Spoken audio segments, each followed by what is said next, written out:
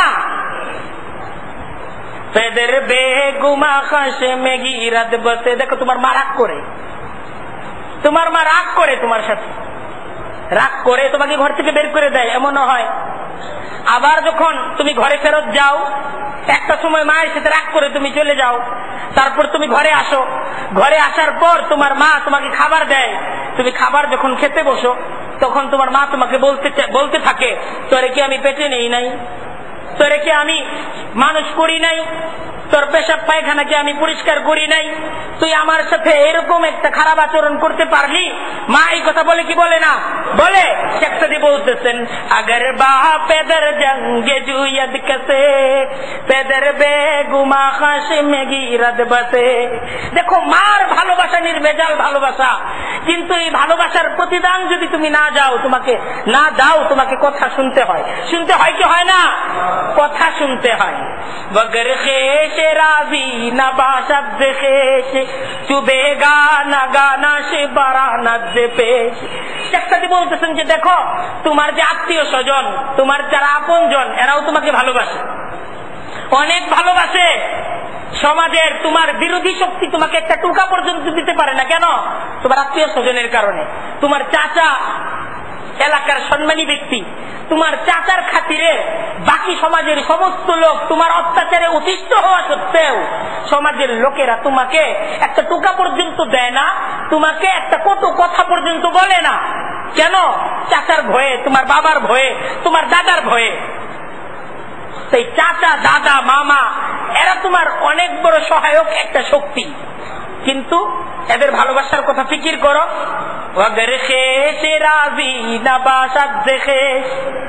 কিন্তু সেই চাচার সাথে তোমার আচরণ যদি খারাপ হয়, সেই মামার সাথে তোমার আচরণ যদি খারাপ হয়,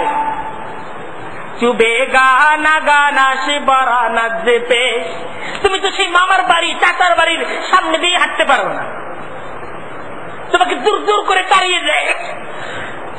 তোমার চাচা এবং মামাই তখন তোমার জানের শত্রু হয়ে দাঁড়ায়। এই ভালোবাসা।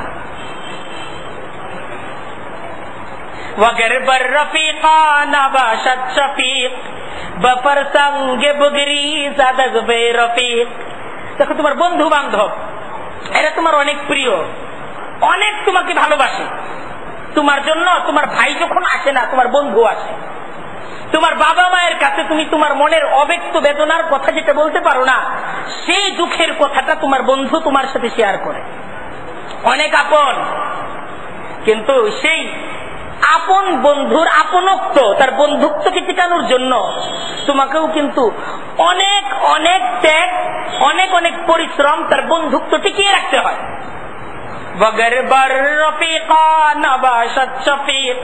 তুমি যদি বন্ধুর বন্ধুত্বকে নিজে টিকিয়ে না রাখো, সেই বন্ধুই তোমার জীবনকে কেড়ে নেওয়ার জন্য যথেষ্ট হয়ে যায়। वगर बंदा चाबुक नायात बकार আজিজা সে নাদারাদ খোদা বন্দেগার। তোমার বসের কথা চিন্তা করো, অনেক অবদান তোমার বসের তোমার উপর। তোমার বিপদে আপদে, তোমার পারিবারিক বিপদ আপদে, তোমার সাংসারিক বিপদ আপদে, তোমার আর্থিক বিপদ আপদে তোমার যে বস, তোমার যে মনিব, তার অনেক অবদান তোমার উপর, যার প্রতিদান তুমি কোনোদিন দিতে পারবা এটা তুমি ভাবও না। যে এমন মানুষ হয় না, তাকে শুধু ফেরেশতার সাথে তুলনা করা যেতে পারে। শেখ সাদী বলতেছেন, দেখো তোমার সেই বস, তোমার সেই মনিব, আজকে যদি তুমি কর্মক্ষম হয়ে যাও, তাহলে কালকে কিন্তু সে তোমাকে তার প্রশাসনে, তার প্রতিষ্ঠানে কর্মরত রাখবে। সে কেন রাখে? কেন? তার তোমার উপর অবদান, তুমি তার পিছনে শ্রম দাও, তাই সে তার মূল্যায়ন করে। এই হলো দুনিয়ার ভালোবাসা, এই হলো দুনিয়ার মায়ের ভালোবাসা, বাবার ভালোবাসা, বন্ধুর ভালোবাসা, তোমার সামাজিকতা, তোমার আত্মীয় স্বজন এদের ভালোবাসা।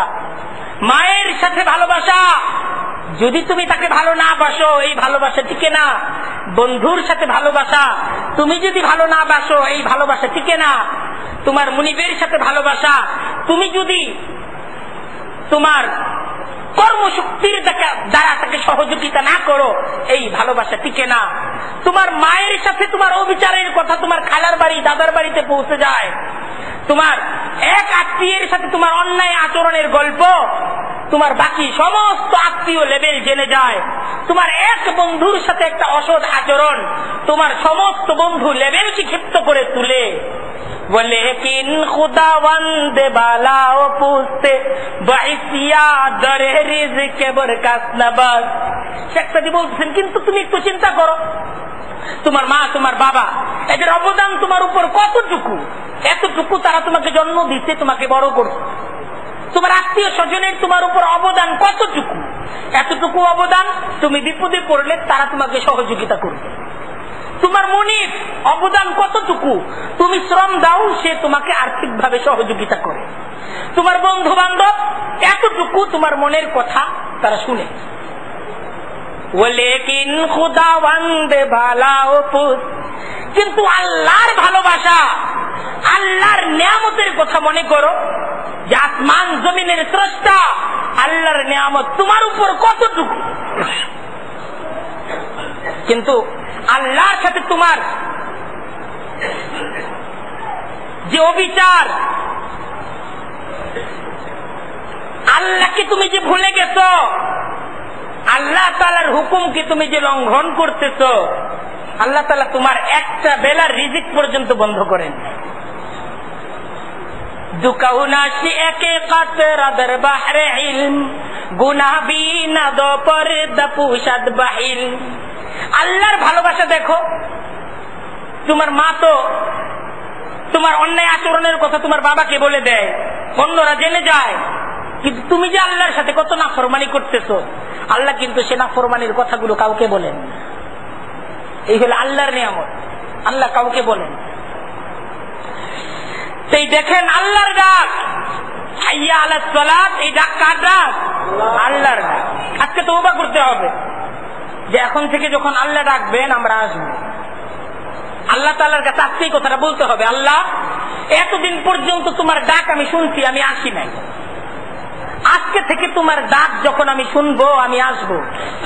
এই যে এই তওবাটা, যে আমি আমার বাবা মা ভাই বোন আত্মীয় স্বজন আমার ব্যবসা বাণিজ্য যে কাজে লিপ্ত থাকি না কেন, আল্লাহ তুমি ডাকার সাথে সাথে আমি আসবো। আমাদের একজন ভাই সিকান্দার গাজী ভাই, তিনি রাজি হইতেন, আল্লাহ তাআলা কবুল করুন। আমাদের আরেকজন ভাই আবু তালেব ভাই, তিনিও রাজি হইতেন, আল্লাহ তাআলা কবুল করুন। আমাদের আরেকজন ভাই মোহাম্মদ খালেদ হুসাইন ভাই, আল্লাহ তাআলা আমাদের খালেদ হুসাইন ভাইকে কবুল করুন। আমাদের আরেকজন ভাই আমাদের জসিম ভাই, আল্লাহ তাআলা আমাদের জসিম ভাইকে বিশেষভাবে কবুল করুন। আমাদের আরেকজন ভাই মোহাম্মদ আব্দুল বাসেন ভাই, আল্লাহ তাআলা মোহাম্মদ আব্দুল বাসেন ভাইকে কবুল ও মঞ্জুর করুন। আমাদের আরেকজন ভাই মোহাম্মদ ইসমাইল ভাই, আল্লাহ তাআলা ইসমাইল ভাইকে কবুল করুন। আমাদের আরেকজন ভাই মোহাম্মদ ইমরান ভাই, আল্লাহ তাআলা কবুল করুন। মোহাম্মদ ইউনুস খান, আল্লাহ তাআলা আমাদের ইউনুস ভাইকে কবুল করুন। মোহাম্মদ নাসির ভাই, আল্লাহ তাআলা আমাদের নাসির ভাইকে কবুল করুন। মোহাম্মদ জুয়া ভাই, আল্লাহ তাআলা আমাদের জোহা ভাইকে কবুল করুন। মোহাম্মদ মুজিব ভাই, মুজিবুর রহমান ভাই, মোহাম্মদ দ্বীন ইসলাম ভাই, মোহাম্মদ মিলন ভাই, আমরা এই সমস্ত ভাইদের এই যে এই তওবা, সেই তওবা আমরা পাইলাম। আল্লাহ তাআলার কাছে এই ভাইদের নামকে সামনে নিয়ে আমরা আজকে বিশেষভাবে চাইব আল্লাহ তাআলা যেন আমাদের সকলকে এই ভাইদের উসিলায় আল্লাহ তাআলা আমাদেরকে মসজিদ মুখী করে দেন। সেই দেখেন এই হলো তওবা। আর আল্লাহ তাআলার ওয়াদা যে যারা তওবা করবে আল্লাহ তাআলা তাদের তওবাকে কবুল করবে, এটা হলো আল্লাহর ওয়াদা। একটা দৃষ্টান্ত দেই, দৃষ্টান্তটা সামনে আসলে আমাদের বুঝে আসবে। ঢাকা শহরের পাশে একটা নদী, বড় নদী, নদীর নাম কি? বুড়িগঙ্গা। একটা বুড়িগঙ্গা নদী আছে না ঢাকা শহরের পাশে? এই বুড়িগঙ্গার নদীটা হলো এরকম একটা নদী, আমরা খেয়াল করছি কিনা জানি না, যে ঢাকা শহরে প্রায় 1 কোটি লোক বসবাস করে, না আরো বেশি হবে? আরো বেশি হবে, 1 থেকে 1.5 কোটি লোক এই ঢাকা শহরে বসবাস করে। এই 1-1.5 কোটি লোকের যত পেশাব, যত পায়খানা, এই সমস্ত কিছু কোথায় যায়? বুড়িগঙ্গায় যায় না? বুড়িগঙ্গা নদীতে এই সমস্ত কিছু যায় বিভিন্ন কিছুর দ্বারা। আর এই বুড়িগঙ্গা নদীর কারামত দেখবেন,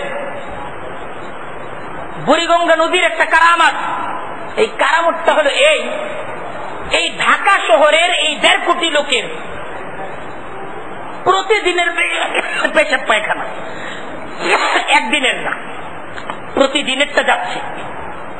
প্রতিদিন কি পরিমাণ যায়, সপ্তাহে কি পরিমাণ যায়, মাসে কি পরিমাণ যায়, বছরে কি পরিমাণ যায়, আর স্বাধীনতার পর থেকে 30 বছরে কি পরিমাণ গেছে এই বুড়িগঙ্গা নদীর মাঝে। কিন্তু এই বুড়িগঙ্গা নদীতে যখনই এই সমস্ত আবর্জনা যায়, বুড়িগঙ্গা নদী তার এক ঢেউ দ্বারা এই সমস্ত আবর্জনাকে পাক করে দেয়। এটা খেয়াল করছেন আপনারা? বুড়িগঙ্গার যে পানি, এই পানি পাক না না পাক? পাক। ইমাম সাহেব যদি বুড়িগঙ্গার এই নদীতে গোসল করে এসে নামাজ পড়ে, নামাজ হবে না? হবে। এই হলো বুড়িগঙ্গার কারামত। যে সমস্ত কিছুকে বুড়িগঙ্গা পাক করতেছে কি দ্বারা? ঢেউ। একটা মাত্র ঢেউ বুড়িগঙ্গা, এই ঢেউ দ্বারা বুড়িগঙ্গা, এই একটা শক্তি, এই ঢেউ, তার একটা ঢেউ দেওয়ার শক্তি আছে। এই ঢেউ দ্বারা বুড়িগঙ্গা এই সমস্ত কিছুকে পাক করে দিতে। এই যে বুড়িগঙ্গা এই কাজটা করে, এই বুড়িগঙ্গা কি আল্লাহর সৃষ্টি না? কার সৃষ্টি? আল্লাহর সৃষ্টি। কার সৃষ্টি? যিনি আমার স্রষ্টা। আল্লাহর সৃষ্টি বুড়িগঙ্গা একটা নদী। এই নদীর যদি এত শক্তি থাকে যে ঢাকা শহরের 1.5 কোটি লোকের প্রতিদিনের যাবতীয় নাপাকি সে তার ঢেউ দ্বারা পাক করে দেয়, যে আল্লাহ বুড়িগঙ্গার স্রষ্টা, সেই আল্লাহর শক্তি কত?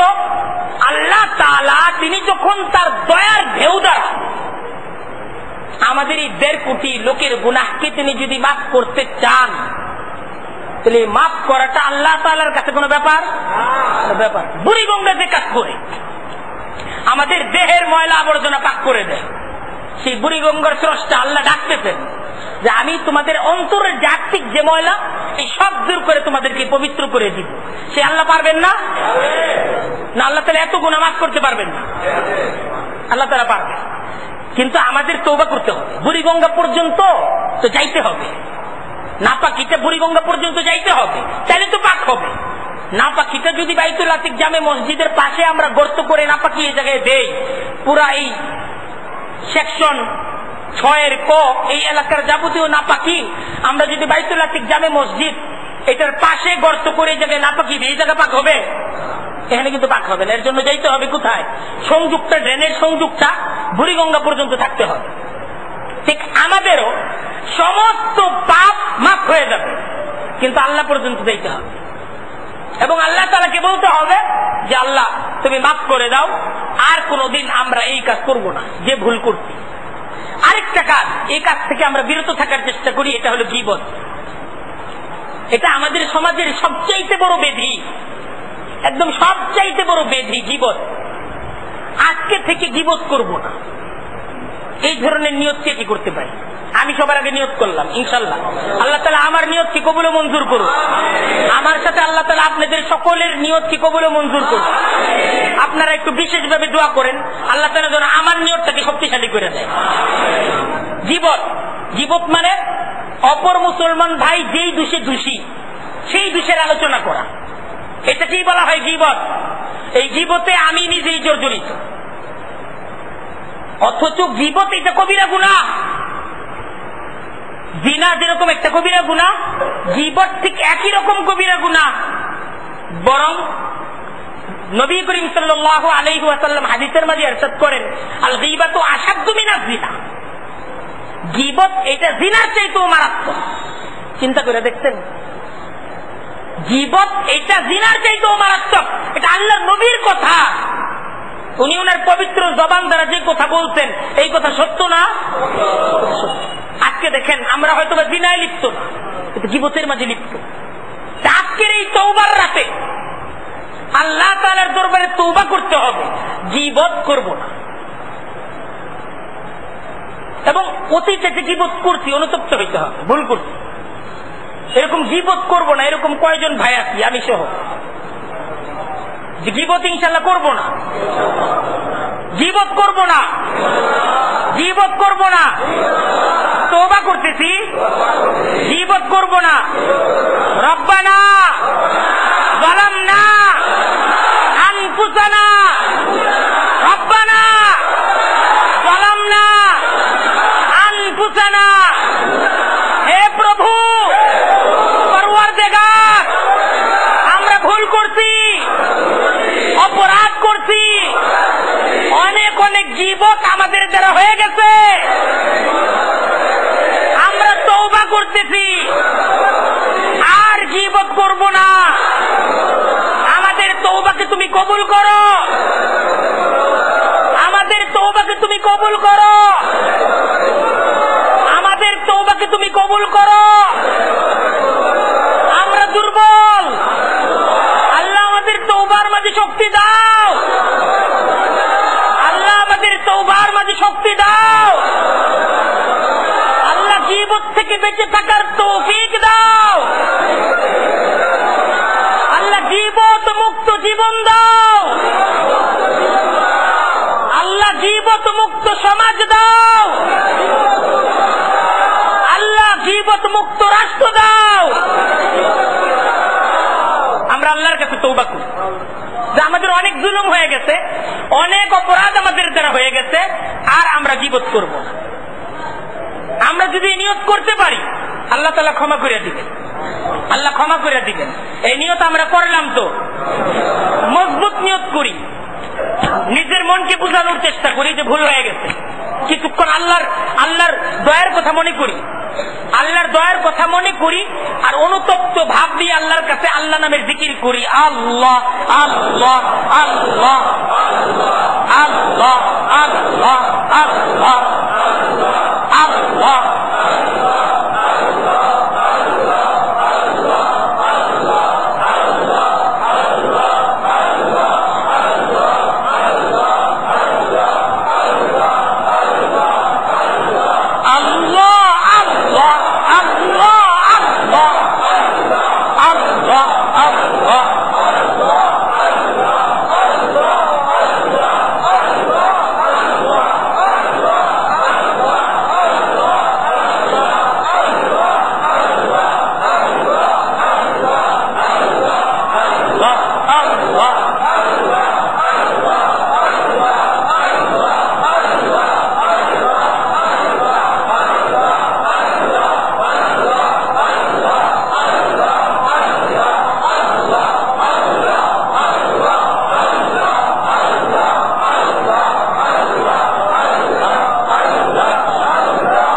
আজকে কি কেউ আমার কাছে ক্ষমা চাইবে, আমি তাকে ক্ষমা করে দিব।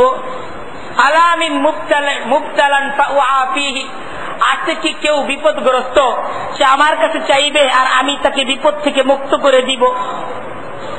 তাই আজকের এই রাত ইবাদত বন্দেগীর রাত, আজকের এই রাত অবশিষ্ট রাত আমরা আল্লাহ তাআলার কাছে বিশেষভাবে চাইব, কোরআন তেলাওয়াত করব। বিশেষভাবে আজকের ফজিলতের রাতে আমরা সূরা ইয়াসিনটা তেলাওয়াত করার চেষ্টা করব, সূরা আর রহমান, সূরা ওয়াকিয়া, এই ধরনের ফজিলতপূর্ণ সূরাগুলো আজকের রাতে আমরা তেলাওয়াত করার চেষ্টা করব। নফল নামাজ আমরা আদায় করব। তাহাজ্জুদের নামাজ আছে 12 রাকাত, আজকের রাতে আমরা তাহাজ্জুদের নামাজটা পড়তে পারি বিশেষভাবে, অন্য দিন হয়তো বা পড়তে পারি না। আমরা ইচ্ছা করলে আজকের রাতে সালাতুত তাসবিহ নামাজটা আদায় করতে পারি। ফজিলতপূর্ণ রাত, সালাতুত তাসবিহ নামাজটা আজকে আমরা আদায় করতে পারি। যাদের জিন্দেগির মাঝে কাজা নামাজ আছে, কাজা নামাজ, এটা তো কাজা হয়ে গেছে, এই কাজা নামাজগুলো আমার জীবদ্দশায় আমি যেদিন থেকে তওবা করলাম সেদিন থেকে আদায় করা শুরু করে দিই। কাজা নামাজ তো শুধুমাত্র ফরজ নামাজের কাজা হয় আর বেতেরে, তো আমরা এই ফরজ ফজরের যে 2 রাকাত, জোহরের যে 4 রাকাত, আসরের 4 রাকাত, মাগরিবের 3 রাকাত, এশার 4 রাকাত আর বেতের 3 রাকাত, ফজরের ফরজের সাথে উলামা একরাম বলেন সুন্নতটা যেহেতু খুব মজবুত, খুব জোরদার এবং খুব গুরুত্বপূর্ণ একটা সুন্নত, সে সুন্নতটাও আমরা কাজা আদায় করতে পারি। দেখেন, কাজা নামাজ আদায়ের নির্ধারিত কোনো সময়সীমা নাই, যখন খুশি তখন আদায় করা যায়। আমি মসজিদে 10টা মিনিট আগে আসছি, আমি কাজা নামাজ পড়তে থাকি, আমি বসা আছি, নামাজ ইমাম সাহেব ফরজ নামাজ শুরু হইতে আরো 5 মিনিট 7 মিনিট সময় আছে, এই সময়টা আমরা কিন্তু আমাদের জিন্দেগির যে কাজা নামাজ, সে কাজা নামাজগুলো আমরা পড়ে ফেলতে পারি। আজকের ফজিলতের রাত, আমরা আজকের রাত থেকেই কিছু কাজা নামাজ পড়ার নিয়ত করি। কে কে পড়বো ইনশাআল্লাহ? আমরা অন্তত পক্ষে আমাদের 1 দিন, 2 দিন, 5 দিন, 1 সপ্তাহ আমরা তো এই সমস্ত কাজা নামাজগুলো ধারাবাহিকভাবে পড়ে নিতে পারি। আজকে আজকের রাত আল্লাহর কাছে আমরা তওবা করে আল্লাহর কাছে বলি যে আল্লাহ কাজা নামাজ শুরু করে দিই, তুমি আমাকে শেষ করার তৌফিক দাও। আমার জীবদ্দশায় আমার যাবতীয় কাজা নামাজগুলো আদায় করে আমাকে আল্লাহ তুমি মত দাও। কাজা নামাজ নিয়ে আল্লাহ তুমি আমাকে মৃত্যুর মুখোমুখি করো না। আমার জন্য এই অবস্থায় তোমার সামনে মৃত্যু হয়, আমার জিন্দগিতে কোনো কাজা নামাজ না থাকে, এরকম একটা মৃত্যু আমরা চাই তো? এই ধরনের একটা মৃত্যু আমরা চাই না? মৃত্যু এটা যে কোনো সময় আসতে পারে। কখন যে কার মৃত্যু আসবে জানা নাই।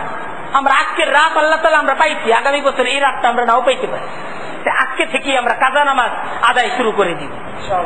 আজকের এই রাত আমরা কিছু নফল দান সদকা করতে পারি, নিজেদের বাবা মা তাদের রুহের মাগফিরাতের জন্য আমরা কিছু নফল দান সদকা। তবে দেখেন, নফল দান সদকা আমরা তো করবই, সপ্তাহে জারিয়া করার চেষ্টা করব। মসজিদে আমরা কিছু দান করলাম, মসজিদের নির্মাণ কাজ চলতেছে, এই নির্মাণ কাজকে কেন্দ্র করেও আমরা কিছু দান করতে পারি। পাশে সামনে রমজান মাস আসতেছে, আমাদের মসজিদের এই পাশে ওযু ইস্তেঞ্জাখানার আমাদের মসজিদে কিছু অপ্রতুলতা আছে, এটাকে বাড়ানোর জন্য ফিকির চলতেছে। এটাকে সামনে নিয়ে আজকের এই ফজিলতের রাতে আমরা কিছু দান সদকা আমাদের মসজিদেও করতে পারি।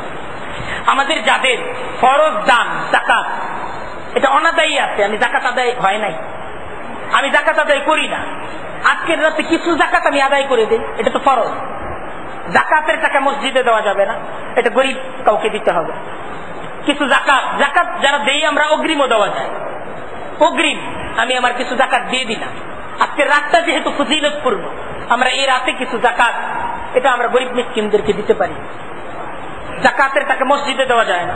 তবে মুসল্লি ভাইদের কাছে আমি একটা বিশেষ আবদার, এটা আপনাদের কাছে, সামনে রমজান আছে, আমি রেখে দিচ্ছি যে আমি যে মাদ্রাসার সাথে আছি, ঐতিহ্যবাহী দ্বীনী প্রতিষ্ঠান জামিয়া রহমানিয়া আরাবিয়া, ওদের মাদ্রাসায় প্রায় 1600 ছাত্র, এর মধ্যে 4 থেকে 450 ছাত্রদেরকে আমরা প্রতি বছর, এরা গরিব, এদেরকে ফ্রি খাবারের ব্যবস্থাপনা মাদ্রাসা থেকে হয়। এটা জনসাধারণের যে দেওয়া অনুদান, এটা থেকে এই আমাদের এই সেক্টরটাকে চালানো হয়। তো বাৎসরিক এই 450 ছাত্রের এই ফ্রি বোর্ডিং এটাকে পরিচালনা করার ক্ষেত্রে আমাদের প্রায় 30 থেকে 32 লাখ টাকা, এটা হলো বাৎসরিক একটা বিশেষ অনুদানের প্রয়োজন পড়ে, যেটা কুরবানির চামড়া, রমজান মাসের ফিতরা, যাকাত ইত্যাদির দ্বারা জনসাধারণ থেকে আমরা এটা নিয়ে থাকি। তো আমি আমার মাদ্রাসার জন্য বিশেষ একটা আবদার মুসল্লি ভাইদের কাছে রাখলাম, এটা মাদ্রাসার জন্য দ্বীনী প্রতিষ্ঠানের সাথে আমরা সকলেই সম্পৃক্ত থাকলাম। এই 450 ছাত্রের মাঝে প্রায় 100 ছাত্র এরকম আছে যারা একদম এতি মেয়েরা, এদের বাবা নাই অথবা মা নাই, অনেকে এমন আছে তাদের বাবা মা কেউ নাই। আমরা সেখানেও কিছু দান করার ফিকির আমরা সামনে ইনশাল্লাহ রাখবো, আল্লাহ তাআলা তৌফিক দান করুন। তারপর আজকের এই যে বিশেষ রাত, নবী করিম সাল্লাল্লাহু আলাইহি ওয়াসাল্লামের আমল, এটা হাদিসের মাঝে পাওয়া যায়, তিনি গুরুস্থান কবর জিয়ারত করতে গেছেন এই রাতে। তো আমরা আজকের এই রাত আমাদের বাবা মা তাদের কবর জিয়ারত করতে, অন্যান্য মুসলমান বাবা মা না থাকলেও মুসলমানদের কবর জিয়ারত করতে গেলাম আজকের এই রাতের, এটা একটা ইবাদত হিসেবে আল্লাহর রাসূলের একটা সুন্নাত আদায় হবে। তবে গুরুস্থানে একাকী ভাবে যাওয়া, একাকী নীরবে গুরুস্থানে একটা কবরের পাশে দাঁড়িয়ে সে জায়গায় মৃত্যুর মুরাকাবা করা, যে এই কবরের মাঝে তো একটা দিন আমি নিজেও আসবো, হ্যাঁ এইটাই নবীজির সুন্নাত, কারণ নবীজি একাই গেছেন।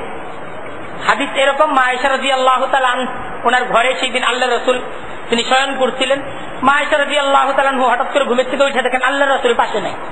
তিনি খুঁজতে লাগলেন আল্লাহর রাসূল কোথায় গেছেন। খুঁজতে খুঁজতে জান্নাতুল বাকিতে গিয়ে দেখেন আল্লাহর রাসূল জান্নাতুল বাকির মাঝে কবর জিয়ারত করতেছেন। তারপর আল্লাহর রাসূল ঘরে আসলেন, মা আয়েশাকে বললেন আজকের রাত ফজিলতের রাত। তো মা আয়েশা রাদিয়াল্লাহু তাআলা উনি হাদিস বর্ণনা করতেন, যে হাদিসের দ্বারা আমরা জানতে পারছি আল্লাহর রাসূল গুরুস্থানে এ রাতে গেছেন। তো এই হাদিস পরিষ্কার, আল্লাহর রাসূল একাকী গেছেন। তাই আমরা গুরুস্থানে, আল্লাহ তাআলা আমাদের গুরুস্থান তো কাছেই, আমরা গুরুস্থানে গিয়ে কবর জিয়ারত করার চেষ্টা করব। আর নফল ইবাদত বন্দেগী এটা তো আমরা করবই।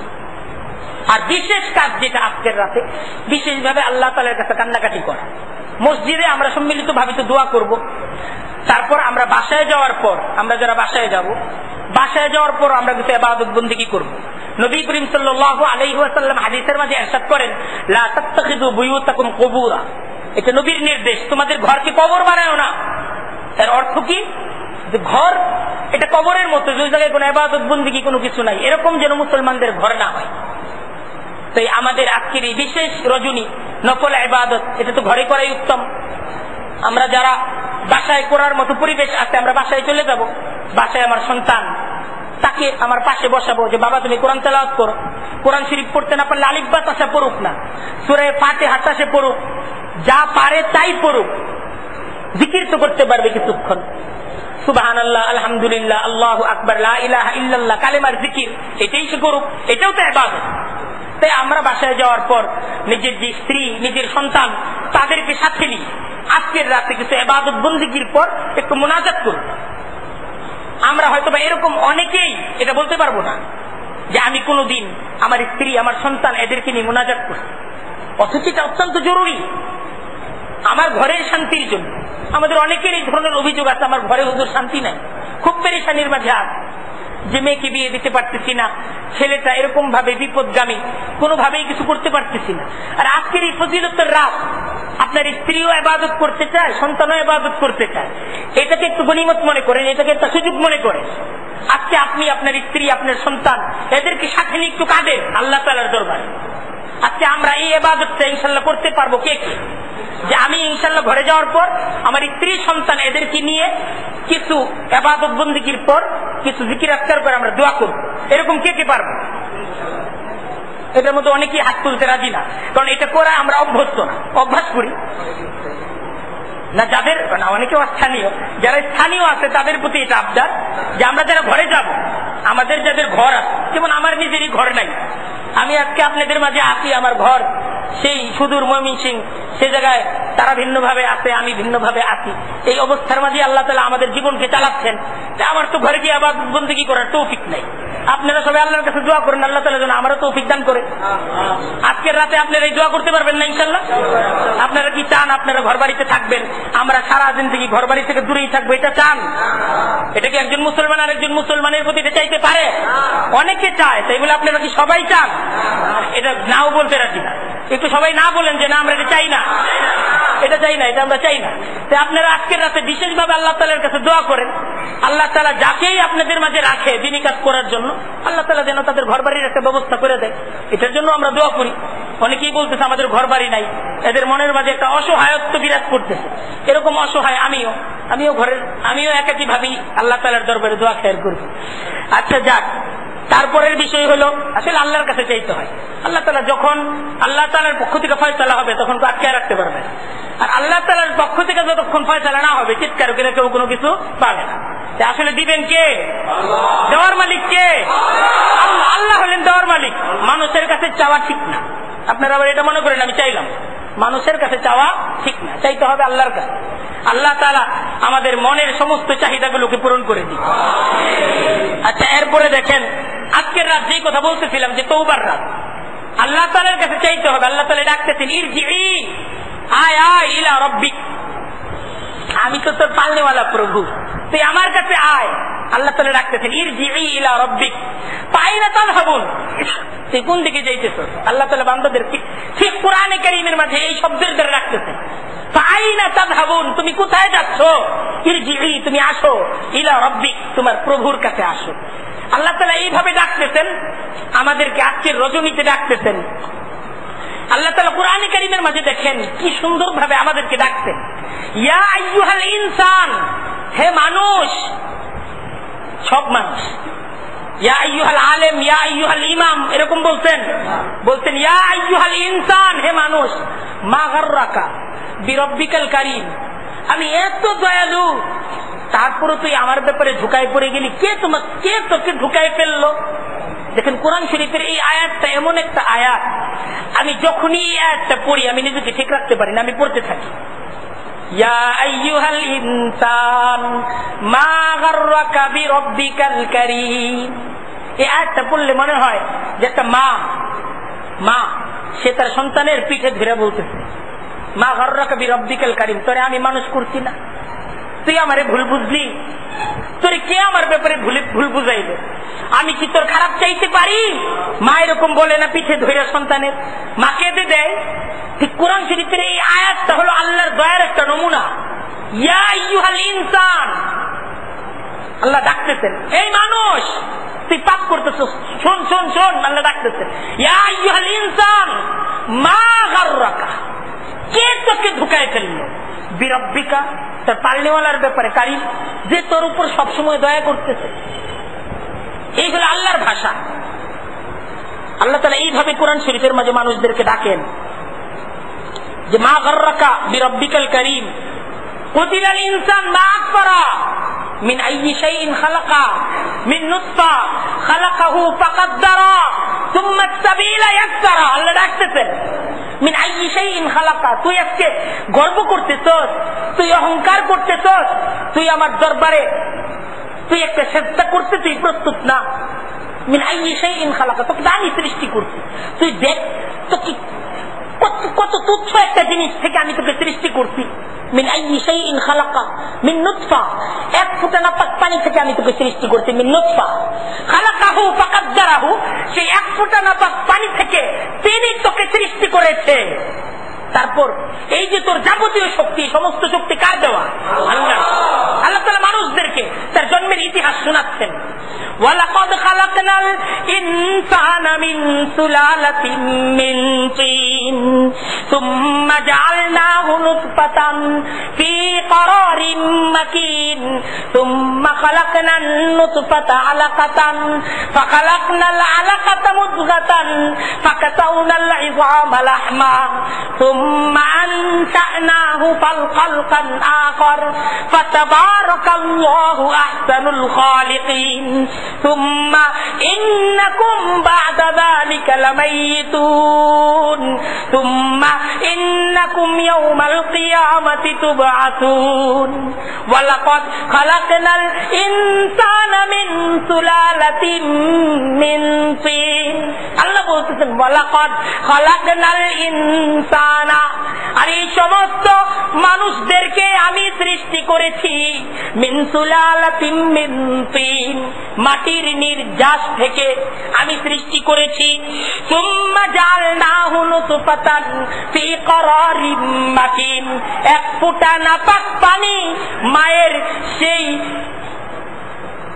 রেহেমের মাঝে, মায়ের সেই জরায়ুর মাঝে এক ফোঁটা নাপাক পানি আমি পাঠিয়েছি। সুম্মা খালাকনান নুতফাতা আলাকাতান, মানুষ তুমি তোমার ইতিহাস জানো, সেই এক ফোঁটা নাপাক পানি ধীরে ধীরে রক্তে পিণ্ড পরিণত হয়েছে। সুম্মা খালাকনান নুতফাতা আলাকাতান, রক্ত পিণ্ডে পরিণত হয়েছে। ফাখালাকনাল আলাকাতা মুদগাতান, সেই রক্ত পিণ্ড মাংস পিণ্ডে পরিণত হয়েছে। ফাখালাকনাল মুদগাতা ইযামান, সেই মাংস পিণ্ড ধীরে ধীরে হাড়ে পরিণত হয়েছে। ফাকাসাউনাল ইযামা লাহমা, আর সেই হাড়ের চার কোণে চতুর্কোণে আমি বিভিন্ন মাংসগুলোকে আমি জড়িয়ে দিয়েছি। সুম্মা আনশানাহু খালকান আখার, সেই মাংসগুলোকে জড়িয়ে দেওয়ার পর সেই ত্রিবিধ অন্ধকারের ভিতরে আমি চোখ সৃষ্টি করছি, আমি কান সৃষ্টি করেছি, আমি মুখ সৃষ্টি করেছি, আমি হাত পা সৃষ্টি করেছি, যাবতীয় মেধা, যাবতীয় যোগ্যতা, এই সমস্ত কিছুই আমি দিয়েছি। ফাতাবারাকাল্লাহু আহসানুল খালিকিন, আল্লাহ বলতেছেন আমার শিল্প, আমার কারুকার্য তোমরা যদি দেখতে চাও, কপি আনফুসিকুম আফালা তুবসিরুন, তুমি যদি শুধুমাত্র একজন মানুষের সৃষ্টি নিয়ে গবেষণা করো, সেই গবেষণার দ্বারা তুমি আমি আল্লাহকে চিনতে পারবে, তুমি আমি আল্লাহকে চিনতে পারবে। সুম্মা ইন্নাকুম বাদা যালিকা লামাইতুন সুম্মা ইন্নাকুম ইয়াউমাল কিয়ামাতি তুবআতুন। আল্লাহ তাআলা মানুষদের সৃষ্টির পূর্ণ গল্পের আলোচনার পর কোরআনে কারীমের মাঝে আল্লাহ তাআলা আমাদেরকে বলতেছেন, দেখো তোমাদেরকে সৃষ্টি করছি, শেষ না। সুম্মা ইন্নাকুম বাদা যালিকা লামাইতুন, তোমাদের এই জন্মের পর তোমাদেরকে আবার মৃত্যু দেওয়া হবে। সুম্মা ইন্নাকুম, নিশ্চয়ই তোমাদের সকলকে বাদা যালিকা লামাইতুন, মাইতুন, একটা নির্ধারিত সময়ের পর মৃত্যুর পুরে ঢলে যেতে হবে। দেখো মৃত্যুই শেষ না। মৌত কো সমঝা হে তूने इख्तितामे जिंदगी, मौत को समझा है तूने इख्तितामे जिंदगी, दर हकीकत मौत है सुबह है दवा में जिंदगी, मौत को समझा है तूने इख्तितामे जिंदगी। তুমি ভুল করছো, তুমি ভুল করছো, তুমি মৃত্যুটাকেই তোমার জীবনের শেষ মনে করতেছো। এই যে মৃত্যুটাকে তুমি তোমার জীবনের শেষ মনে করতেছো, এইটাই তোমার জীবনের চূড়ান্ত ভুল, এইটাই তোমার জীবনের চূড়ান্ত ভুল। দর হাকিকত মৌত হে সুবহ হে দাওয়া মে জিন্দেগি, হাকিকত হলো এই, বাস্তবতা হলো এই, এই মৃত্যুর দ্বারাই চূড়ান্ত জীবন, অনন্ত অসীম জিন্দেগি শুরু হবে। मौत तजदी दे मज़ाक़े जिंदगी का नाम है, ख्वाब के पर्दे में बेदारी का एक पैगाम है। सूरज ने दिया अपनी शुआओं से पैगाम, दुनिया है अजब चीज को भी सुबह को भी शाम।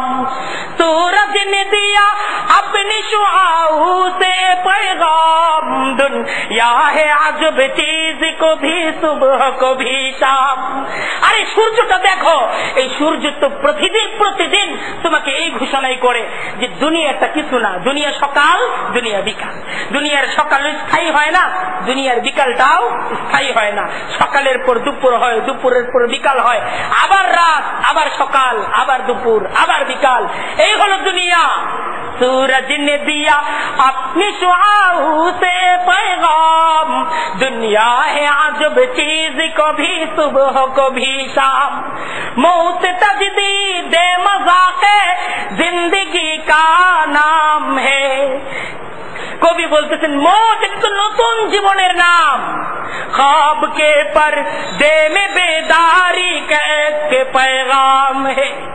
লোকেরা দেখতেছে সে আসলে ঘুমাইছে, কিন্তু আসলে সে এখন জাগছে, সে ঘুমায় নাই। সে এতদিন ঘুমন্ত ছিল, এতদিন সে ঘুমন্ত ছিল, এখন সে জাগ্রত হয়ে গেছে।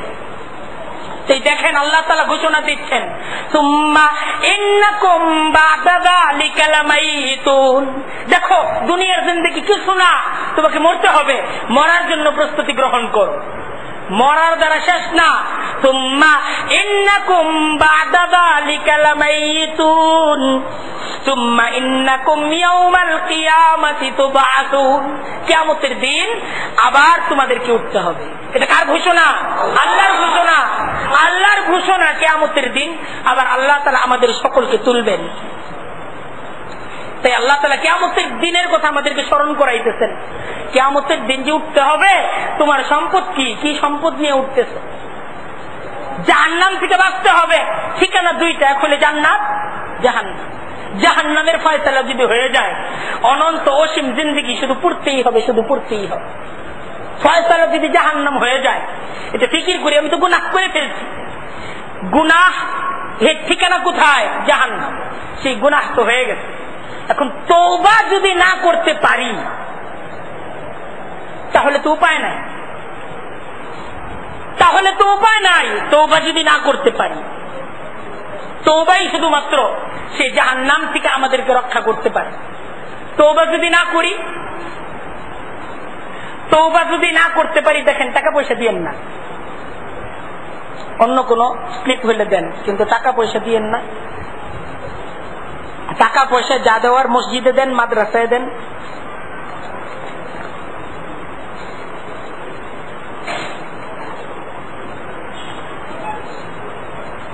আল্লাহ তাআলা কবুল করুন। দেখেন মানুষ যখন গুনাহ করে, আল্লাহ তাআলার ব্যবস্থাপনা অনেক শক্তিশালী। আল্লাহ তাআলা যেমন দয়াবান, আল্লাহ তাআলা যেমন কারীম, ঠিক তেমন আল্লাহ তাআলা যুনতিকাম। কোরআন শরীফের মাঝে আছে যুনতিকাম। যুনতিকাম খুব কঠিন শব্দ, কঠিন প্রতিশোধ গ্রহণকারী। জুনতিকাম শব্দের অর্থ কি? কঠিন প্রতিশোধ গ্রহণকারী। এটাও কিন্তু আল্লাহ আমাদেরকে জানাইছেন, আমি কঠিন প্রতিশোধ গ্রহণকারী। এখন আমরা যদি তওবা না করি তাহলে এই কঠিন প্রতিশোধ গ্রহণ আল্লাহ আমাদের থেকে করবে। আমার এক একটা গুনাহের জন্য আল্লাহ তাআলা যদি জবাব চান, কোন জবাব কিন্তু আমাদের কাছে নাই, কোন জবাব নাই। একটাই শুধু আছে আমাদের কাছে, হাতিয়ার তওবা। একটা হাতিয়ার আছে। আল্লাহ তাআলার ব্যবস্থাপনা দেখেন কত কঠিন, যে মানুষ যখন কোনো গুনাহ করে 4 ধরনের সাক্ষী পৃথিবীতে প্রস্তুত হয়ে যায়। গুনাহ করার সাথে সাথে 4 ধরনের সাক্ষী। 1 নম্বর সাক্ষী হলো জমিন, জমিন এতে সাক্ষ্য হয়ে যায়। ইয়াউমাইদিন তুহাদ্দিসু আখবারাহা, যে কিয়ামতের দিন হবে এমন একটা দিন, জমিন তার যাবতীয় সংবাদ আল্লাহ তাআলার কাছে বলবে, এই ঘটছে আমার উপর। এই জমিন সংবাদ দিবে। জমিনের পিঠে যা কিছু হয়, খাকবাদো আবো আতিশ বান্দান, খাকবাদো আবো আতিশ বান্দান, বামানো তু মুর্তাবা হাকে জিন্দান। এই মাটি পানি, মাটি পানি আগুন, এই সমস্ত জিনিসকে আমরা মনে করি এসব নির্জীব, কিন্তু আল্লাহর কাছে এই সমস্ত কিছু কি সজীব। মাটি এটা সাক্ষী হয়ে যাইতেছে। বর্তমানের ট্যাপ, আমরা ট্যাপ রেকর্ডার দেখি, কম্পিউটারের বিভিন্ন ধরনের যন্ত্রাংশ আমরা দেখতেছি। এই ট্যাপ রেকর্ডার, কম্পিউটারের যত ধরনের যন্ত্রাংশ, এই সমস্ত কিছুর পার্ট, এটা কোথা থেকে আসে? মাটি থেকে আসে। মাটি থেকে আসে না? এই সবকিছু কিন্তু মাটি থেকেই বের করা হচ্ছে।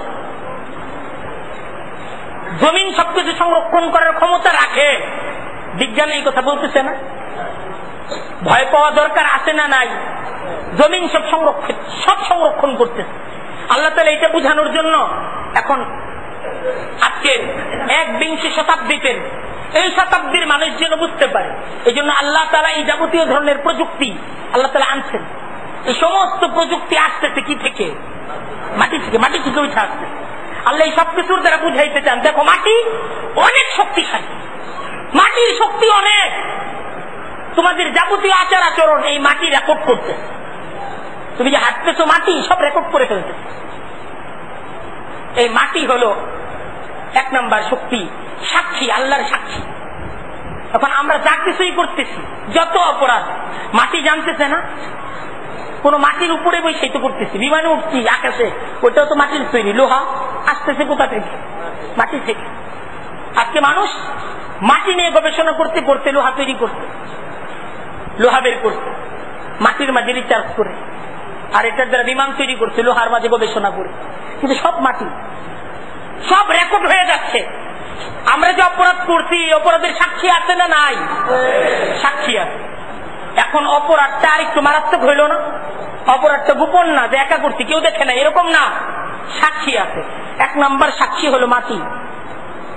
2 নম্বর সাক্ষী হলো দেহের অঙ্গ প্রত্যঙ্গ। এই যে আমাদের দেহ, এই যে শরীর, এই যে হাত পা, এই সমস্ত অঙ্গ প্রত্যঙ্গ গুলো অপরাধের ব্যাপারে আল্লাহ তাআলার দরবারে সাক্ষী দিবে। কুরআন কারীমের সূরা ইয়াসিন খুলে দেখেন, আল্লাহ তাআলা কিয়ামতের ভয়াবহ দৃশ্যের আলোচনা করতেন। আল-ইয়াওমা নাখতিমু আলা আফওয়াহিহিম ওয়া তুকাল্লিমুনা আইদিহিম ওয়া তাশহাদু আরজুলুহুম বিমা কানু ইয়াকসিবুন। আল্লাহ তাআলা কত কঠিন সতর্কবাণী।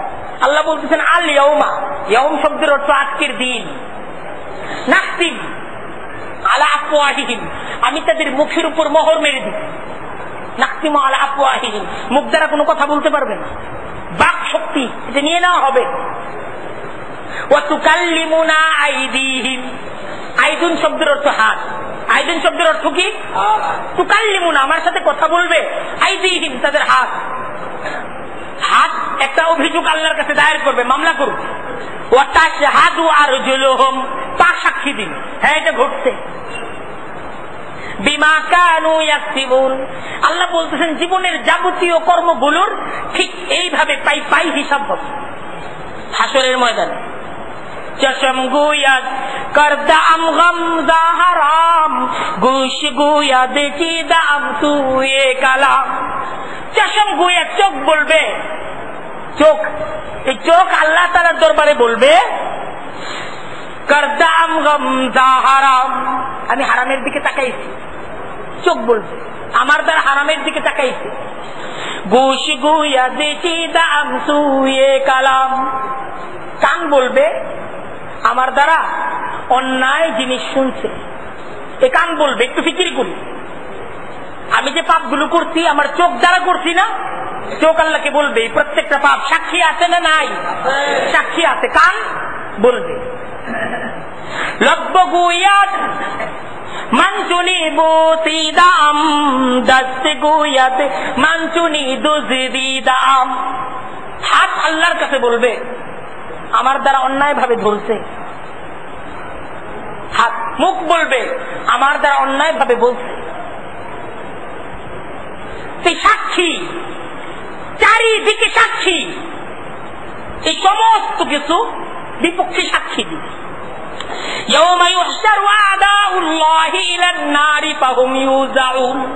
আল্লাহ তাআলা বলতেছেন যে আমার দুশমনদেরকে যখন হাসরের ময়দানে উপস্থিত করা হবে, হাত্তা ইযা মা জাউহা, তারা যখন হাসরের ময়দানে উপস্থিত হবে, শাহিদা আলাইহিম সামউহুম ওয়া আবসারুহুম, তাদের দৃষ্টি শক্তি, তাদের কর্ণ শক্তি, তাদের শ্রবণ শক্তি,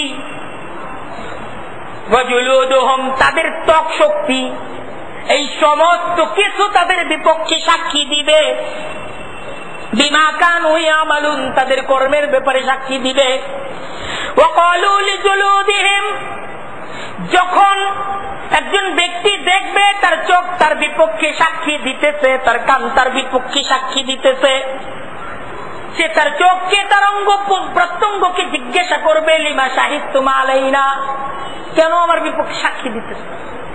কেন? আমি তো তোমার জন্যই আরাম করছি, আমি তো তোমার জন্যই, তোমাকে আনন্দ দেওয়ার জন্যই আমি এই সমস্ত কিছু করছি। এখন এরা কিভাবে কথা বলবে? চোখ কথা বলবে, কান কথা বলবে, শরীরের অঙ্গ প্রত্যঙ্গ এই সমস্ত কিছু কথা বলবে। এইটাও বোঝার জন্য বিজ্ঞান প্রস্তুত। আজকের চিকিৎসা বিজ্ঞান দেখেন, ডিএনএ টেস্ট, ডিএনএ টেস্ট এটাকে আবিষ্কার করছে, যাকে বলা হয় ডাটা ব্যাংক। একজন মানুষের যাবতীয় বৈশিষ্ট্য এই ডিএনএ টেস্ট এটার দ্বারা বের করা যায়। ডিএনএ টেস্ট এটা এই ধরনের একটা বিজ্ঞানের আবিষ্কার বর্তমান, যে একজন মানুষের বর্ণ কি ছিল, তার ত্বকটা কেমন, তার উচ্চতা কেমন, তার স্বভাব কেমন, তার স্বভাব চরিত্র কেমন ছিল, সেটা কি আবেগ প্রবণ ছিল না কঠোরতা প্রবণ ছিল, সে কি বদমেজাজি ছিল না নরম মেজাজি ছিল, এই সমস্ত কিছু এই ডিএনএ টেস্টের দ্বারা পাওয়া যায়। ডিএনএ টেস্ট এটি বিজ্ঞানের এমন একটা আবিষ্কার যে পৃথিবীর সর্ববৃহৎ যে গ্রন্থ এনসাইক্লোপিডিয়া, যেটা প্রায় 25,000 পৃষ্ঠার একটা অনবদ্য গ্রন্থ, এটা হলো বিজ্ঞান। তারা বলে, বিজ্ঞান নিয়ে যারা চর্চা করে তারা বলে যে একজন মানুষের একটা ডিএনএ টেস্ট, একটা কোষের একটা টেস্টের দ্বারা এত এত তথ্য পাওয়া যায়। এই তথ্যগুলোকে যদি লেখা হয় তাহলে এই ধরনের এনসাইক্লোপিডিয়া, এটা বর্তমানে যেটা সবচেয়ে বড় যেটা আছে ভলিউম, এরকম 40টা ভলিউমের প্রয়োজন পড়বে, 40টা ভলিউমের প্রয়োজন পড়বে। এটা আবিষ্কার। তাহলে কথা বলতেছে কে? ত্বক। ত্বক কথা বলতেছে। ডিএনএ টেস্ট মানে শরীরের সামান্য একটা কোষ পাইলেই চলবে, সামান্য একটা কোষ। এই কোষকে বলা হয় এটা অনুপরিমাণ, তার চেয়ে তো ছোট মনে হয়। এই যে কথা বলবে, কথা তো এখনই বলতেছে, আমার সবকিছু, আমার কোনো কিছু গোপন থাকতেছে না, সমস্ত কিছু চলে আসছে। হাসরের ময়দানে ঠিক এই ঘটনাটাই ঘটবে, এই ঘটনাই ঘটবে যে সব কথা বলবে। খুব বোঝার ব্যাপার। তৃতীয় সাক্ষী ফেরেশতা, মুনকার নাকির, কিরামান কাতিবিন ইয়ালামুনা মা তাফআলুন, ইন্নাল আবরারা লাফি নাঈম ওয়া ইন্নাল ফুজ্জারা লাফি জাহিম ইয়াসলাউনাহা ইয়াওমাদ্দিন। এই সমস্ত সাক্ষী প্রস্তুত, বুঝার চেষ্টা করি। মান উতিয়া কিতাবাহু বিয়ামিনি, হাসরের ময়দান কায়েম করা হবে। মান উতিয়া কিতাবাহু বিয়ামিনিহি, যে ডান হাতে আমলনামা পেয়ে যাবে। ফায়াকুল, পুরা হাসরের ময়দানে সে দৌড়াতে থাকবে, হা উমকরাউ কিতাবিয়া, তার আপনজনদের কাছে যাবে, বলবে দেখো আমার আমলনামা দেখো, ইন্নী জানানতু আন্নী মুলাকিন হিসাবিয়া, আমি তো আগেই ভেবেছিলাম এই হিসাব আমার আছে, আমি সেইভাবে প্রস্তুতি নিয়ে এসেছি।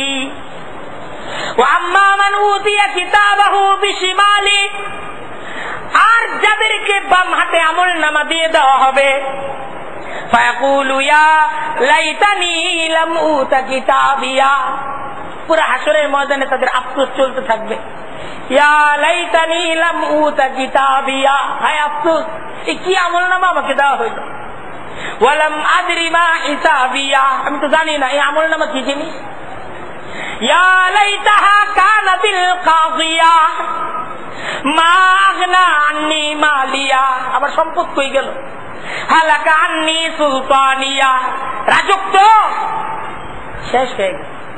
এই রাজত্ব তো মৃত্যু পর্যন্ত, মৃত্যুর পরে এই রাজত্ব থাকবে, মৃত্যুর পরে এই রাজত্ব থাকবে। এই সমস্ত রাজত্ব, সমস্ত মাতবরি,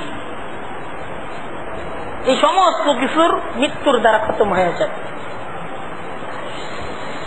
এই দেখেন হাসরের ময়দান খুব ভয়াবহ ময়দান হবে।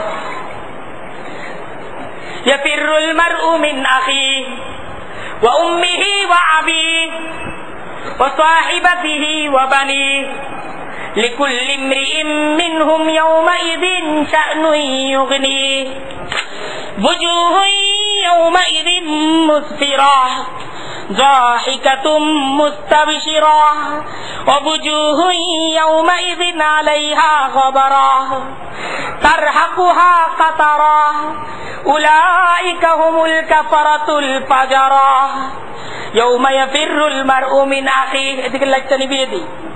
يوم يفر المرء من أخيه, হাসরের ময়দানের মুরাকাবা করি। يوم يفر المرء من أخيه, হাসরের ময়দান এমন ভয়াবহ ময়দান হবে, ইয়াফিরুল মারউ মিন আখি, সে হাসরের ময়দানে যখন ভাইয়ের সাথে ভাইয়ের সাক্ষাৎ হবে, ইয়াফিরুল মারউ মিন আখি, ভাই ভাইকে দেখে পালিয়ে যাবে, ভাই ভাইয়ের সামনে আসবে না, ভাই ভাইয়ের কাছে পরিচয় দিবে না। ইয়াফিরুল মারউ মিন আখি ওয়া উম্মিহি ওয়া আবি, সন্তানের সাথে বাবার সাক্ষাৎ হবে, সন্তানের সাথে মায়ের সাক্ষাৎ হবে, মা সন্তানকে সন্তান পরিচয় দিবে না, সন্তান মাকে মা পরিচয় দিবে না। ওয়া সাহিবাতিহি ওয়া বানিহি, সেই হাসরের ময়দানের মাঝে নিজের স্ত্রীর সাথে সাক্ষাৎ হবে। স্ত্রী, সেই প্রিয়তমা স্ত্রী স্বামীর কাছে নিজে পরিচয় দিবে না, স্বামীও স্ত্রীর কাছে পরিচয় দিবে না। নিজের সন্তানের সাথে সাক্ষাৎ হবে, সন্তান পরিচয় দিবে না। ইয়াওয়াদুল মুজরিমু লাউ ইয়াফতাদি মিন আযাবি ইয়াউমিযিন বিবানিহি, ইয়াওয়াদুল মুজরিমু, প্রত্যেকটা অপরাধী ব্যক্তি চাইবে, ইয়াওয়াদুল মুজরিমু লাউ ইয়াফতাদি মিন আযাবি ইয়াউমিযিন, আযাবকে যখন দেখবে, জাহান্নামের সেই দাউ দাউ অগ্নি, সেই দাউ দাউ আগুন যখন জাহান্নামীরা হাসরের ময়দানে দেখতে পাবে, ইয়াওয়াদুল মুজরিমু, প্রত্যেকটা অপরাধী ব্যক্তি চাইবে, লাউ ইয়াফতাদি মিন আযাবি ইয়াউমিযিন বিবানি, সে যদি সেই জাহান্নামের আগুন থেকে বাঁচতে পারত, আগুন থেকে বাঁচার জন্য আল্লাহর দরবারে নিজের সন্তানকে আগায় দিবে, আগুন থেকে বাঁচার জন্য হাসরের ময়দানে নিজের স্ত্রীকে আগায় দিবে, আল্লাহর দরবারে চিৎকার করে বলবে, প্রভু আমি নিজে হারাম খাই নাই, আমি তো নিজের জন্য গুনাহ করি নাই, যে নিজের স্ত্রীর জন্য গুনাহ করছি, স্ত্রীর চাহিদা পূরণ করতে হয়েছে গুনাহ করছি, সন্তানের চাহিদা পূরণ করতে হয়েছে গুনাহ করছি, আল্লাহ বন্ধু বান্ধবদের পাল্লায় পড়ে গুনাহ করছি। ইয়াওয়াদুল মুজরিমু লাউ ইয়াফতাদি মিন আযাবি ইয়াউমিযিন বিবানিহি, প্রত্যেকটা অপরাধী ব্যক্তি তার সন্তান, তার স্ত্রী, তার আত্মীয় স্বজন, তাদেরকে জাহান্নামের মাঝে ঠেলা দিতে চাইবে, আর নিজে জাহান্নাম থেকে বাঁচতে চাইবে। এই হবে খোদার জাহান্নাম, এই হবে খোদার জাহান্নাম, এই হবে হাসরের ময়দান।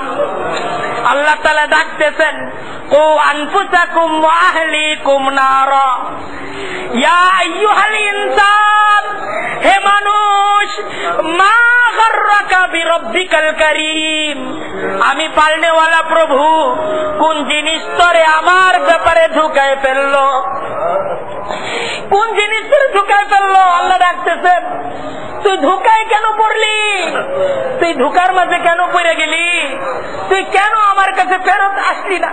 আল্লাহ তাআলা ডাকতেছেন, আলা মিন মুস্তাগফিরিন ফাগফির লা, আছে কি কেউ আমার কাছে ক্ষমা চাইবে, আমি ক্ষমা করে দিব। ওয়াজাত সাকরাতুল মাউত বিল হক, মৃত্যুর সামনে মৃত্যু উপস্থিত হবে, চরম সত্য সহ মৃত্যু উপস্থিত হবে। যালিকা মা কুনতা মিনহু তাহি, আর সেই মৃত্যু তো এমন জিনিস, সেই মৃত্যু তো এমন জিনিস, সেই মৃত্যু থেকে কেউ বাঁচতে পারবে না, কেউ বাঁচতে পারবে না। মাওলানা জালালউদ্দিন রুমি একটা ঘটনা বর্ণনা করেন, একটা দৃষ্টান্ত বর্ণনা করেন। দৃষ্টান্তটাকে সবাই একটু বোঝার চেষ্টা করুন। এক ছিল বাদশাহ, এক রাজা ছিল। সেই রাজা তার রাজ দরবার, তার নিজের বিশাল যে অট্টালিকা, সেই অট্টালিকার মাঝে পানির ব্যবস্থা করছিল তার শহরের 5টা নদী থেকে। শহরের 5টা নদী থেকে সেই বাদশা তার দরবারের মাঝে তার যে রাজবাড়ি, সেই রাজবাড়ির মাঝে পানি আসার ব্যবস্থা করছিল। একবার সেই রাজার কাছে তার উজির, রাজার যে উজির, সেই উজির একবার বাদশার কাছে আবেদন করলো যে বাদশা, আপনার রাজবাড়ির ভিতরে একটা কুয়ার ব্যবস্থা করেন। রাজবাড়ির ভিতরে একটা কুয়ার ব্যবস্থা করলে কখনো যদি অন্য কোন রাজা আপনার কেল্লার উপর আক্রমণ করে ভিতরের পানি কাজে লাগবে। তো বাদশা বলল যে তুমি আমার উজির হইছো ঠিকই, কিন্তু এখনো তোমার মাঝে এই সমস্ত অগ্রিম চিন্তা দূর হয় নাই। আমার রাজবাড়ির সৌন্দর্য নষ্ট হয়ে যাবে, রাজবাড়ির ভিতরে কুয়া থাকলে কিভাবে হয়।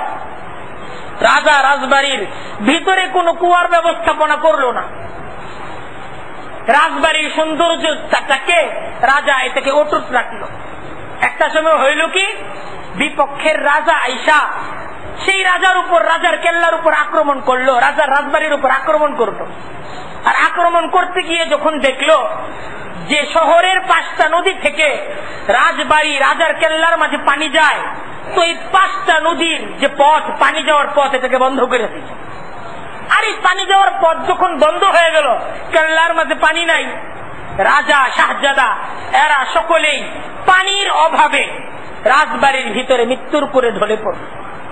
মাওলানা জালালউদ্দিন রুমি এই দৃষ্টান্ত আলোচনা করে মাওলানা জালালউদ্দিন রুমি আমাদেরকে বুঝান, এই তোমরা বুঝার চেষ্টা করো, তোমরা বুঝার চেষ্টা করো, তোমাদের নিজেদের মাঝে, তোমাদের নিজেদের কেল্লার মাঝে কোনো স্বাদ নাই, কোনো স্বাদ নাই, কোনো স্বাদ নাই। তুমি চোখ দ্বারা দেখতেছো, এই চোখের নদীর দ্বারা দেখতেছো, চোখের দরিয়ার দ্বারা দেখতেছো, এটা হলো তোমার দৃষ্টি শক্তি। চোখ স্বাদ পাইতেছে, চোখ লজ্জত অর্জন করতেছে। তুমি কান দ্বারা শুনতেছো, এটা হলো তোমার শ্রবণ শক্তি, এর দ্বারা তোমার কান সে স্বাদ অন্বেষণ করতেছে, তোমার কান স্বাদ পাইতেছে। তুমি এই যে ঘ্রাণ শুনতেছো, এটার দ্বারা তুমি মজা পাইতেছো, এটা তোমার আঘ্রাণ শক্তি। তুমি স্পর্শ করে মজা পাইতেছো, এটা হলো তোমার স্পর্শ শক্তি, এটা হলো তোমার স্পর্শের দরিয়া। তুমি কোনো কিছু চাইতে মজা পাইতেছো, এটা হলো তোমার স্বাদ শক্তি, তোমার অনুভব শক্তি। মাওলানা জালালউদ্দিন রুমি তিনি বলতেছেন যে দেখো, তুমি দেখতেছো, তোমার চোখ মজা পাইতেছে, তুমি শুনতেছো, তোমার কান মজা পাইতেছে, তুমি চাটতেছো, তোমার জিহ্বা মজা পাইতেছে, তুমি ধরতেছো, তোমার হাত মজা পাইতেছে। দেখো, এমন একটা দিন আসবে তোমার চোখ থেকে দৃষ্টি শক্তিকে কেড়ে নেওয়া হবে, এমন একটা দিন আসবে তোমার কান থেকে শ্রবণ শক্তিকে কেড়ে নেওয়া হবে, এমন একটা দিন আসবে তোমার শরীর থেকে অনুভব শক্তিকে কেড়ে নেওয়া হবে। আর এই সমস্ত কিছুকে যখন কাইরা না হবে, তোমার চোখ তো আগের মতোই থাকবে, দেখার শক্তি থাকবে না।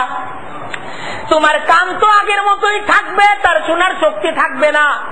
তোমার সন্তান সে আগের মতোই আছে, তোমার সন্তান আগের মতোই বাবার পাশে বসে, বাবা যখন ঘুমিয়ে যেত বাবার পাশে সন্তান বসে যেইভাবে সন্তান বাবা বাবা বলে চিৎকার করে, বাবার চুল ধরে টানে, বাবার শরীরের মাঝে আঁচড় দেয়, বাবার গালের মাঝে চিমটি দেয়, সেইভাবে তোমার সন্তান তোমার লাশের পাশে বসে তোমার সেই চুল ধরে টানবে, তোমার চোখ ধরে টানবে, তোমার অবুঝি সন্তান তোমাকে বাবা বাবা বলে ডাকবে।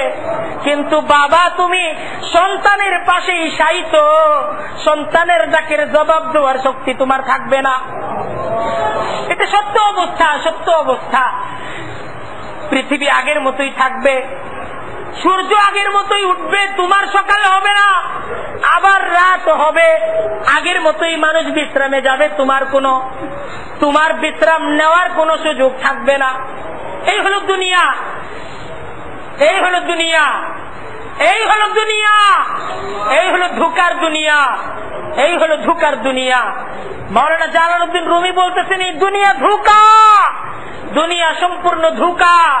দুনিয়ায় তুমি তোমার স্ত্রীর পিছনে জীবন দিতেছ, আল্লাহকে নারাজ করতেছ, তুমি ধোঁকার মাঝে আছো। দুনিয়ার মাঝে তুমি তোমার সন্তানের জন্য আল্লাহর হুকুম ছাড়তেছ, তুমি ধোঁকার মাঝে আছো। দুনিয়ার মাঝে তুমি তোমার বন্ধু বান্ধবের পাল্লায় পরে আল্লাহর নাফরমানি করতেছ, তুমি ধোঁকার মাঝে আছো। দুনিয়ার সমস্ত ছককে তুমি ভেঙে দাও, সব ছক ভেঙে দাও, আল্লাহকে খুশি করো, আল্লাহকে খুশি করার জন্য তৈরি হয়ে যাও। আমরা সকলে আল্লাহকে খুশি করার জন্য তৈরি আছি না? গায়রুল্লাহকে দূর করতে আমরা রাজি আছি না? আল্লাহর হুকুমের বিপরীতে আর কারো হুকুমকে মানব না, আমরা রাজি আছি না? এইটাই লা ইলাহা ইল্লাল্লাহ। লা ইলাহা ইল্লাল্লাহর শিক্ষাই এই, সব ছাড়ো, আল্লাহকে ধরো। লা ইলাহা অর্থই হলো আর কারো প্রভুত্ব নেই। লা ইলাহার অর্থ কি? আর কারো প্রভুত্ব নেই। ইল্লাল্লাহ, প্রভুত্ব কার? আর কারো ভালোবাসা